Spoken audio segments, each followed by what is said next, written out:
When setting up levels for the first time, or even if you're reviewing your current levels setup, it's helpful to pause and consider this description. Levels are a mechanism for recording the ongoing behaviour status of a student. It's important to consider this because it will influence how you use this module. For example, you'll need to give some thought to what positive or negative progression looks like and what kind of language you'll attach to that. Or you may ask if a level-based system is consistent with your school's philosophy on managing issues of well-being.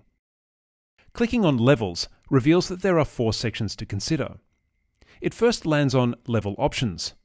Most of these settings are fairly straightforward and provide you with simple yes or no options as to how levels will be used. However, this option, the base level, requires some careful consideration and discussion amongst your executive. Notice here that the base level is currently set to no level. This concept is best illustrated by looking at Manage Levels. This screen graphically represents a sample concept of how levels could be used. Notice here that no level sits roughly in the middle. Bronze, silver and gold are ascending levels.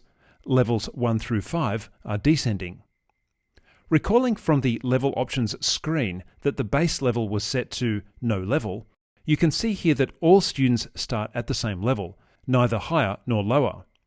What you call these levels and whether you assign a manager to them can be edited using the Edit button. You can also remove them and even drag them up and down using the hamburger icon.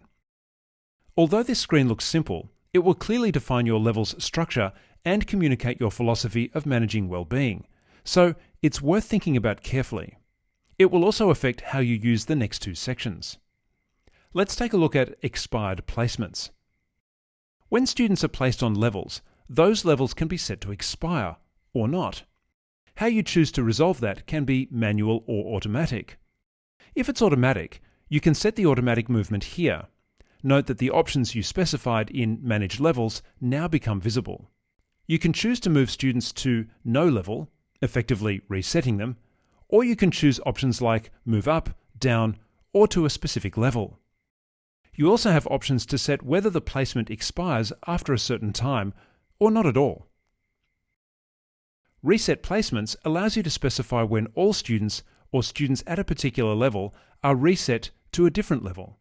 For example, it may be school policy to move all students back to no level at the beginning of each school year or term. That date can be set here. If the selection is for students at, above or below a specific level, then further selection options become available. The target level then becomes the reset level. To quickly recap, it may be helpful to consider again what your level structure looks like and how it reflects your school's policies. Recall that the Manage Levels page can assist to provide that simple, quick visual reference of what you've decided to implement.